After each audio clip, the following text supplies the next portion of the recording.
আমি দেখিবলৈ পাইছোঁ বাৰে বাৰে কোচ ৰাজবংশী জনগোষ্ঠীক প্ৰত্যেকটো চৰকাৰে কেৱল প্ৰতাৰণা প্ৰবঞ্চনা কৰা আমি দেখিবলৈ পাইছোঁ। সেইকাৰণে কোচ ৰাজবংশী বিভিন্ন দল সংগঠন বিভিন্ন বুদ্ধিজীৱী আমি একত্ৰিত হৈ আমি এটা সংকল্প লৈছোঁ আৰু আজি সংকল্প লোৱা সময়। আজি আপোনালোকে দেখিবলৈ পাব হাজাৰ হাজাৰ মানুহ বিভিন্ন প্ৰান্তত সিঁচৰিত হৈ থকা কোচ ৰাজবংশীসকল আমি একত্ৰিত হ'ম আৰু একত্ৰিত হৈ আমি কি ধৰণে সংকল্প ল'লে ভৱিষ্যত আমি খিলঞ্জীয়া ভূমিপুত্ৰ হিচাপে নিজৰ জাতি মাটি ভেটি ৰক্ষাৰ কাৰণে আমি কাম কৰি যাব পাৰিম। আমাৰ এটা স্পষ্ট কথা, কোচ ৰাজবংশী জনগোষ্ঠী খিলঞ্জীয়া ভূমিপুত্ৰ স্বাভিমানী জনগোষ্ঠী নিজৰ স্বাভিমান অটুট ৰখাৰ কাৰণে আমাৰ যিখিনি কৰোণে সেইখিনি কাম কৰি যাম।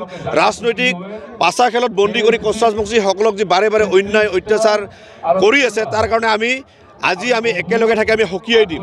২৬ৰ বিধানসভা ইলেকশ্যনৰ আগত যদি কোচ ৰাজবংশীসকলৰ যি ৰাজ্যপ্ৰাপ্তিৰ দাবী পৃথক কমতাপুৰ পুনৰ গঠন, কোচ ৰাজবংশীসকলক জনজাতিকৰণ আৰু কেৰেলাৰ লগত শান্তি চুক্তি যদি অতি সোনকালে যদি নকৰে তেতিয়াহ'লে আমি সংকল্পবদ্ধ হৈ এইখন চৰকাৰক উফুৰাই দিয়াৰ কাৰণে যিখিনি সংকল্প ল'ব লাগে আমি ল'ম।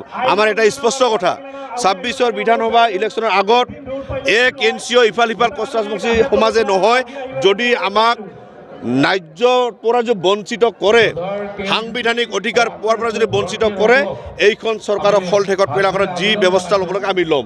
আপোনালোকে গম পাইছে আমি গোটেই কোচ ৰাজবংশী সমাজ যেতিয়া আমি খিলঞ্জীয়া ভূমিপুত্ৰ হিচাপে আমি আন্দোলন কৰিব যাব নোৱাৰা এটা পৰিৱেশ, গণগঞ্জত যেতিয়া 10 ছেপ্টেম্বৰ তাৰিখে যিধৰণে ঘটনা ঘটিছিল খুব দুৰ্ভাগ্যজনক। তাৰ কাৰণতে আমি আখৰা একটা আমি দেখুৱাইছোঁ চৰকাৰক BTAD ইলেকশ্যনত। সেইকাৰণে চৰকাৰক এতিয়াও কৈছোঁ সময় আছে, আপোনালোকে যে সদিচ্ছা আছে 2 মাহৰ ভিতৰত সমস্যা সমাধান কৰিব পাৰে। আপুনি যদি অসমৰ মাননীয় মুখ্যমন্ত্ৰী ডাঙৰীয়ে যদি ইচ্ছা কৰে 1 মাহৰ ভিতৰত ৰাষ্ট্ৰপতিৰ অধ্যাদেশৰ জৰিয়তে কোচ ৰাজবংশীক জনজাতিকৰণ কৰিব পাৰে আৰু কেন্দ্ৰীয় চৰকাৰৰ লগত কথা পাতি মানে কেৰেলাৰ যি শান্তি চুক্তি আজি জীৱন সিঙৰ DL কোচ, পাভেল কোচ, আজি কৈলাশ কোচ গোটেইকেইটা মানে যিবিলাক কেৰেলাৰ নেতৃত্ববৃন্দ আছে তেখেতসকলক আজি বন্ধ কোঠাত ৰখা হৈছে। তেখেতসকলক যি বাৰে বাৰে প্ৰতাৰণা প্ৰবঞ্চনা কৰিব বিচাৰে আমাৰ এটা স্পষ্ট কথা, কোনো এটা প্ৰান্তত কোচ ৰাজবংশীসকলক যদি লেই চেই আলাই আথানি কৰিব যদি বিচাৰে গোটেই প্ৰান্তৰ কোচ ৰাজবংশী সমাজ আমি একত্ৰিত হ'ম। আমি বৰ্তমান এটা কথা আমি ভাবিছোঁ এইখন চৰকাৰ বা প্ৰতিখন চৰকাৰক কথা বতৰাত আৰু আমি নিজকে সুৰক্ষা লাভৰ কাৰণে আমি চৰকাৰক বৰ্তমান আমি আশা নকৰোঁ। কোচ ৰাজবংশী সমাজে বিকল্প চিন্তা কৰি নিজৰ ব্যৱস্থা নিজে কেনেকৈ সুৰক্ষিত সংৰক্ষিত কৰি ৰাখিব পাৰে তাৰ ব্যৱস্থা ল'ম আৰু সংকল্প লোৱাৰ আজি বঙাইগাঁও গণসমাৱেশত আপোনালোকে হাজাৰ হাজাৰ মানুহৰ মাজত আপোনালোকে দেখিবলৈ পাব। আৰু এই খবৰ উদগিৰণ মনৰ মাজত জ্বলি থকা জুইকুৰা আপোনালোকে কেইদিনমান পাছত দেখিবলৈ পাব। আৰু আজি স্বতঃস্ফূৰ্তভাৱে গোটেই প্ৰান্তৰ কোচ ৰাজবংশী ৰাইজ একত্ৰিত হ'ব, আপোনালোকে দেখিবলৈ পাব। বঙাইগাঁও গোটেই হালধীয়া হৈ গৈছে আৰু কোচ ৰাজবংশী সমাজক বাৰে বাৰে প্ৰতাৰণা প্ৰবঞ্চনা কৰা যি প্ৰৱণতা সেই প্ৰৱণতা ঘূৰাই পেলাৰ কাৰণে এটা আজি হালধীয়া ৰঙেৰে ৰঙীন হৈ পৰিব।